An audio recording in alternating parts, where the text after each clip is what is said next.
নমস্কার, আমরা ফিরে এসেছি নিশাচরি কথা নিয়ে। আজকের নিবেদন বিভূতিভূষণ বন্দ্যোপাধ্যায়ের লেখা পৈতৃক ভিটা। গল্প পাঠে সন্টু, রাধামোহন ও ভৈরব বাণিজ্যের চরিত্রে আমি নীল, লক্ষ্মীর চরিত্রে নীলিমা, পিসিমার ভূমিকায় অঙ্কিতা এবং কেষ্টর চরিত্রে বিক্রম। আমাদের সকল শ্রোতা বন্ধুদের কাছে একান্ত অনুরোধ, যদি আপনাদের এই অডিও প্রেজেন্টেশনটি ভালো লাগে তাহলে অবশ্যই আমাদের চ্যানেলটি সাবস্ক্রাইব করুন এবং আমাদের পাশে থাকুন। শুরু হচ্ছে পৈতৃক ভিটা।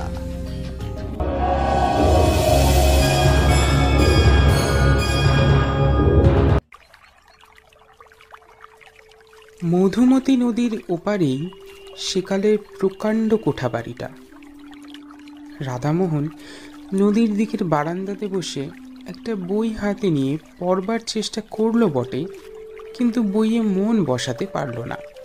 কেমন সুন্দর ছোট্ট গ্রাম্য নদীটি, ওপারে বাঁশবন আমবন বহুকালের, ফলের বাগান যেন প্রাচীন অরণ্যে পরিণত হয়েছে।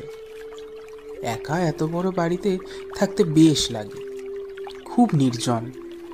পড়াশোনা করবার পক্ষে কিংবা লেখাটেখার পক্ষে বেশ জায়গাটি। তাদেরই পৈতৃক বসত বাড়ি বটে, তবে কত কাল ধরে তাদের কেউ এখানে আসেনি, কেউ বাস করেনি। রাধামোহনের বাবা শ্যামাকান্ত চক্রবর্তী তার বাল্য বয়সে এই গ্রাম ছেড়ে চলে যান। মেদিনীপুরে তার মামার বাড়ি, সেখানে থেকে লেখাপড়া শিখে মেদিনীপুরে ওকালতি করে বিস্তর অর্থ উপার্জন করেন এবং সেখানে বড় বাড়িঘর তৈরি করেন। স্বগ্রামে যে একেবারেই আসেননি তা নয়, তবে সে দু একবারের জন্য এসে বেশি দিন থাকেনও নি। অত বড় পয়সাওয়ালা উকিল থাকলে তার চলতো না। গ্রামের বাড়িতে জ্ঞাতি ভাইরা এতদিন ছিল, তারা সম্প্রতি এখান থেকে উঠে গিয়ে অন্যত্র বাস করছে, কারণ গ্রামে বসে থাকলে আর সংসার চলবার কোনো উপায় হয় না। যা কিছু জমি জমা আছে না দেখলে থাকে না।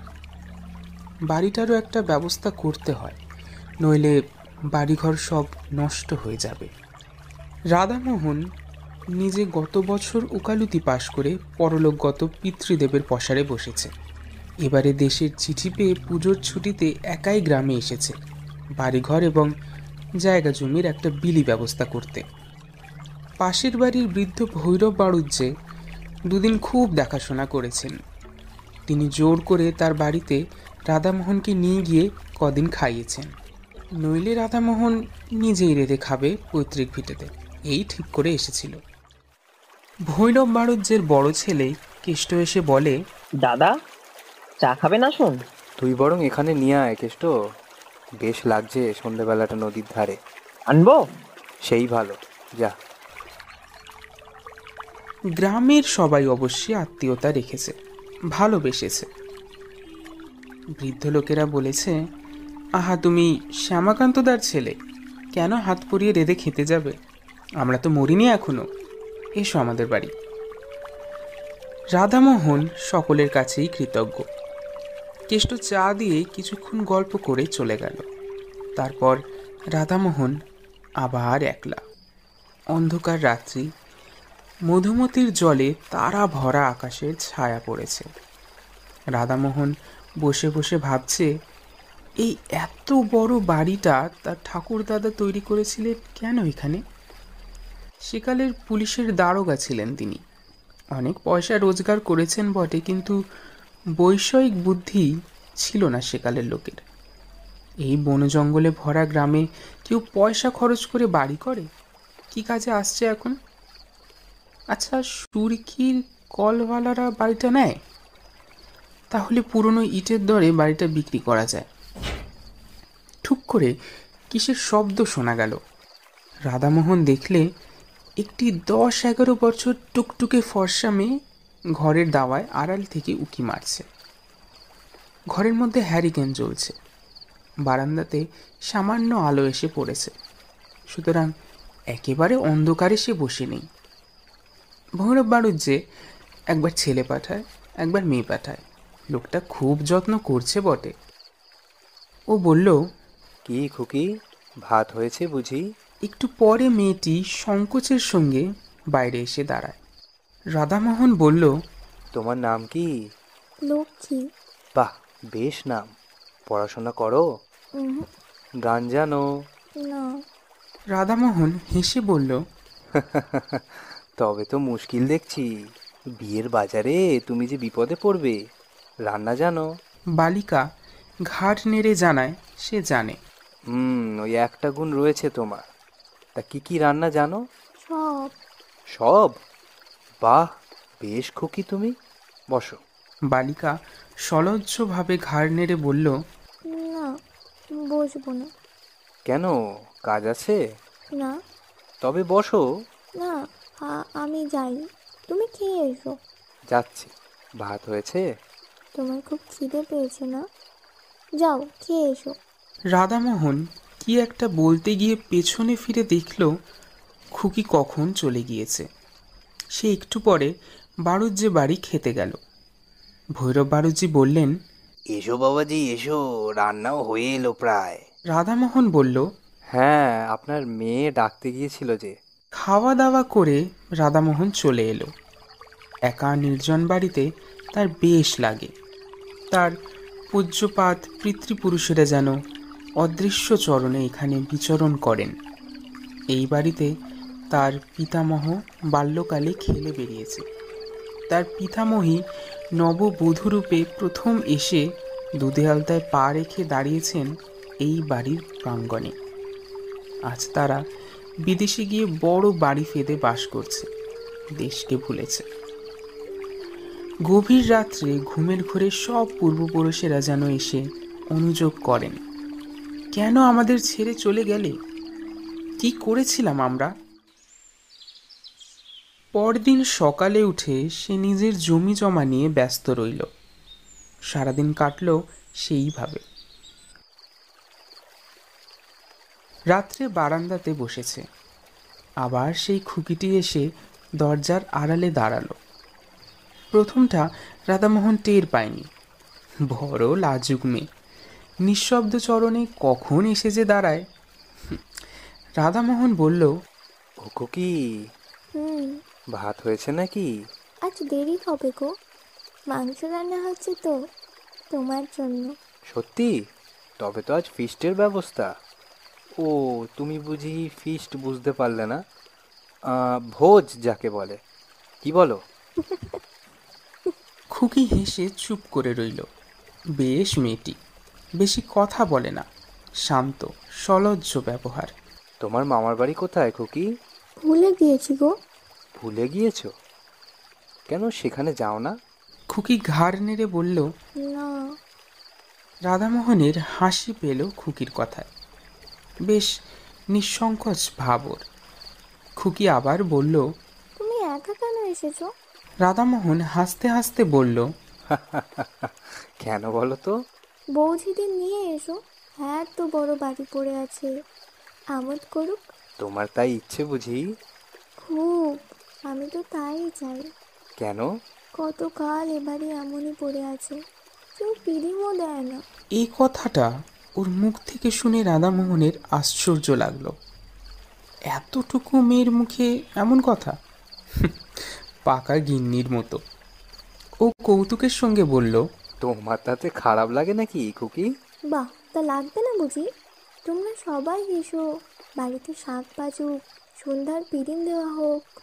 কথা শেষ করেই সে ব্যস্তভাবে বলল, তোমার খুব খিদে পেয়েছে তাই না?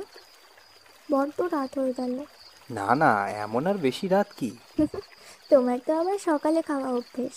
তুমি কি করে জানলে খুকি? অস্ফুট হাসির সুর মাত্র শোনা গেল, কোনো উত্তর এলো না। একটু পরে মাথা দুলিয়ে দুলিয়ে খুকি বলল, ভালো লাগে, বড্ড ভালো লাগে। রাধামোহন ওর দিকে চেয়ে বলল, কি ভালো লাগে খুকি? এই যে তুমি আজ এসেছো, কেউ তো কখনো এ বাড়িতে আসে না। তুমি যাও, মাংস রান্না হয়ে গিয়েছে। হয়ে গিয়েছে? তুমি কি করে জানলে? আমি জানি যে, আমি জানি। যাও তুমি। আচ্ছা দাঁড়াও, আমি মুখটা ধুয়ে আসি, একসঙ্গে যাব। মুখ ধুয়ে এসে কিন্তু রাধামোহন খুকিকে আর দেখতে পেল না। চঞ্চল মন ছেলে মানুষের, আগেই চলে গিয়েছে। বেশ খুকিটি কেমন পাকা পাকা কথা বলল, হাসতে হাসতে প্রাণ যায়। ভৈরব বাড়ুজ্জে ওকে দেখে বলল, এসো এসো বাবাজি, এই তোমায় ডাকতে পাঠাচ্ছিলাম। আজ একটু রাত বেশি হয়ে গেল, একটু মাংস নেওয়া হলো আজ। আমি বলছিলাম, রোজ রোজ তো ডাল ভাত তোমরা খেতে পারো না, আমার বাড়ি আজ দুদিন খাচ্ছ, এই আমার ভাগ্যি, নইলে তোমাদের অভাব কি? তাই আজ। রাধামোহন সলজ্জভাবে বলল, এই না না, সে কি কথা, যা জুটবে তাই খাবো। পর ভাবেন নাকি কাকা আমাকে? আমি তো বাড়িরই ছেলে। পরদিনও আবার খুকি সন্ধ্যার সময় এসে হাজির। রাধামোহন বলল, এসো খুকি, তোমার কথাই ভাবছিলাম। খুকি হেসে বলল, আমার কথা? সত্যি তোমার কথা। খুকি ছেলে মানুষই ভাবে ঘাড় দুলিয়ে বলল, কেন, আমি জানি। তুমি জানো? জানি, কিন্তু বলবোও না। রাধামোহন আজ খানিকটা সন্দেশ আনিয়ে রেখেছে খুকিকে দেবে বলে। অবশ্যই আনিয়েছিল হরিনন্দীর চাকর অমূল্যকে দিয়ে, ইসলাম কাঠির বাজার থেকে। ইসলাম কাঠির সন্দেশ এই অঞ্চলে বিখ্যাত। অমূল্য দেখা যাচ্ছে গল্প করে বেরিয়েছে। রাধামোহন মনে মনে বিরক্ত হয়ে উঠল অমূল্যের ওপর। খুকিকে হঠাৎ খুশি করে দেবে সন্দেশ হাতে দিয়ে ভেবেছিল, সেটা আর হলো কই। তবুও রাধামোহন বলল, না, তুমি জানো না খুকি। কি বলো তো? খুকি মৃদু মৃদু হেসে বলল, আমি জানি গো। ওর হাসির মধ্যে এমন একটা বিজ্ঞতা আছে যে রাধামোহন আর কোনো প্রশ্ন করল না এ নিয়ে। ও জানে, ওর মৃদু হাসির মধ্যে দিয়েই সে কথা বোঝা গেল। অমূল্যটা আচ্ছা তো, পাড়াগাঁয়ের লোকের পেটে কোনো কথা থাকে? খুকি আবদারের সুরে বলল, কই, দাও, আমাকে সন্দেশটা দাও। রাধামোহন ব্যস্ত হয়ে ওকে সন্দেশ দিতে গেল, কিন্তু ওকে আর সেখানে দেখা গেল না। চঞ্চলা বালিকা কখন হঠাৎ চলে গিয়েছে। ওর ধরন বড় আশ্চর্য রকমের। আহারের সময় ভৈরব বাড়ুজ্যের বাড়িতে ও সন্দেশটা নিয়েই গেল। বলল, খুকি বড় লাজুক, তখন চলে এলো। ওকে একটু এই। ভৈরব বাড়ুজ্যে হেসে বলল, ও খুকি বুঝি তোমার কাছে গিয়েছিল? রোজই যায়, গল্প সল্প করে। তাই নাকি? হ্যাঁ, ও একটু লাজুক বটে, খুব ছেলে মানুষ তো। পরদিন সন্ধ্যায় খুকি আবার নির্দিষ্ট স্থানটিতে এসে দাঁড়ালো বারান্দাতে। রাধামোহন বলল, কাল অমন করে চলে গেলে কেন তুমি? আমি ভারী রাগ করেছিলাম কিন্তু। খুকি হেসে চুপ করে রইল। খেয়েছিলে সন্দেশ? বারে, যখন তুমি বললে ওই তখনই তো আমার খাওয়া হয়ে গেল। পরক্ষণেই সে যেন স্নেহের সুরে বলল, তুমি এই এসেছো, আমার কত ভালো লাগছে। বাড়িতে পুদিন জ্বলছে, একা একা ভালো লাগে, তুমি বলো। শহরে যাবে? চলো আমার সঙ্গে, চলো। আমার এখানেই ভালো। ওসব আমার ভালো লাগে বুঝি? বাহ, কত রকম ছবি, কত খাবার দাবার। ওকে, আমার তাতে কি? তুমি আবার আসবে বলো। আসবো নিশ্চয়ই, কেন আসবো না? এতদিন তো আসোনি, বাড়িতে সন্ধ্যের সময় পেদিন জ্বলেনি তো। আচ্ছা, আজ বরং আমি আসি। তুমি তো মঙ্গলবারে যাবে, তাই না? রাধামোহন একটু আশ্চর্য হলো। মঙ্গলবারে সে যাবে বলেছিল ভৈরব বাড়ুজ্যেকে। ভৈরব আমার বাড়িতে গল্প করেছে। তারপর দুদিন রাধামোহন বৈষয়িক কাজে অন্য গ্রামে গিয়ে রইল। সোমবার অনেক রাত্রে নৌকা যোগে স্বগ্রামে ফিরল বটে, কিন্তু ভৈরব বাড়ুজ্যের বাড়ির কারোর সঙ্গে অত রাত্রে আর দেখা করল না। ঘরে চিড়ে ছিল, তাই খেয়ে রাত কাটালো। পরদিন সে যাবার জন্য তৈরি হচ্ছে। ভৈরব এসে বলল, বাবাজি, কাল কত রাত্রে এলে? খেলে কোথায়? আমাদের ডাকা তোমার উচিত ছিল। তুমি তো ঘরের ছেলে, এত লজ্জা করো কেন? ছি ছি ছি ছি, দেখো তো। রাধামোহন বলল, বলছি, আপনার খুকিটিকে একবার ডেকে দিন না। বেশ বেশ, এখনই ডাকছি, দাঁড়াও। একটু পরে একটি 8 বছরের কালো মতো মেয়ের হাত ধরে ভৈরব বাড়িতে সেখানে নিয়ে এলেন। রাধামোহন বলল, এ তো খুকি নয়, এর দিদি। ভৈরব বাণিজ্যে বললেন, এর দিদির তো বিয়ে হয়ে গিয়েছে, সে তো শ্বশুর বাড়ি আছে, তুমি তো তাকে দেখোনি বাবা। তবে আপনার বাড়ির অন্য কোনো মেয়ে? আমার বাড়িতে বাবাজি আর তো কোনো মেয়ে নেই, তবে অন্য কোনো মেয়ে কিন্তু না, আর কোনো মেয়ে এই পাড়ায় নেই ও বয়সে। দুঘর তো মোটে ব্রাহ্মণের বাস। বয়স কত মেয়েটা? রাধামোহনের হঠাৎ মনে পড়ে গেল। বলল, আচ্ছা, ওর নাম বলেছিল লক্ষ্মী। লক্ষ্মী? সে আবার কি? কই এ নামের মেয়ে এই গ্রামে? না, তোমার শুনতে টুনতে ভুল হয়ে থাকবে বাবাজি। আহা, শুনতে ভুল হতে পারে নামটা, কিন্তু সে খুকিটিকে সে তো আর ভুল হবে না। কই বাবাজি, বুঝতে তো পারলাম না। ও বয়সের ও নামের মেয়ে আমাদের পাড়ায় কেউ তো নেই। আচ্ছা, আমি তাহলে আসি। রাধামোহন চিন্তিত মনে বিদায় নিল। আশ্চর্য ব্যাপার, খুকি বা আর দেখা করতে এলো না কেন? স্বগ্রাম থেকে ফিরবার 2 বছর পরে রাধামোহন তার পিসির বাড়ি গিয়েছে জব্বলপুরে। সেখানে পুরনো ফটো অ্যালবাম খুলে দেখতে দেখতে একটি মেয়ের ফটো চোখে পড়ল। এই মেয়েটিকে সে যেন কোথায় দেখেছে, ঠিক মনে পড়ল না। পিসিমাকে ডেকে ফটোটা দেখাতে তিনি বললেন, একে তুই দেখবি কোথায়? ও তো আমার ছোট বোন, তোর ছোট পিসি। 12 বছর বয়সে মারা যায়। তখন তুই কোথায়? তোর মার বিয়েই হয়নি।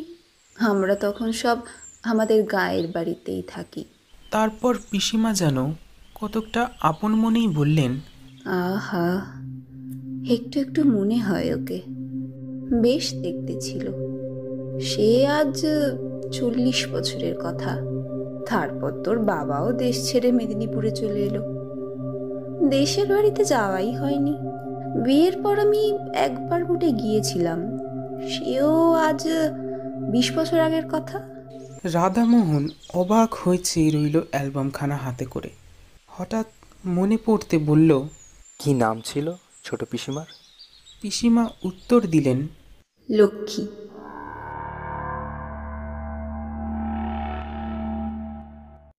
শুনছিলেন পৈতৃক ভিটা, রচনা বিভূতিভূষণ বন্দ্যোপাধ্যায়, গল্প পাঠে সন্টু। রাধামোহন ও ভৈরব বাণিজ্যের চরিত্রে নীল, লক্ষ্মী নীলিমা, পিসিমার চরিত্রে অঙ্কিতা এবং কেষ্টর ভূমিকায় বিক্রম। আমাদের এই অডিও স্টোরিটি যদি আপনাদের ভালো লেগে থাকে তাহলে অবশ্যই লাইক করবেন, শেয়ার করবেন এবং সাবস্ক্রাইব করবেন নিশাচরি কথাকে। আপনারা নিজেদের মতামত আমাদের সাথে কমেন্ট বক্সে শেয়ার করতে পারেন এবং লেটেস্ট আপডেটস পাওয়ার জন্য আপনারা আমাদেরকে ফেসবুক এবং ইনস্টাগ্রামেও ফলো করতে পারেন। ফেসবুক এবং ইনস্টাগ্রাম পেজের লিংক ডেসক্রিপশনে রয়েছে। আমরা আবার ফিরে আসবো ঠিক পরের শনিবার রাত 9টায়। ততক্ষণ শুনতে থাকুন নিশাচরি কথা।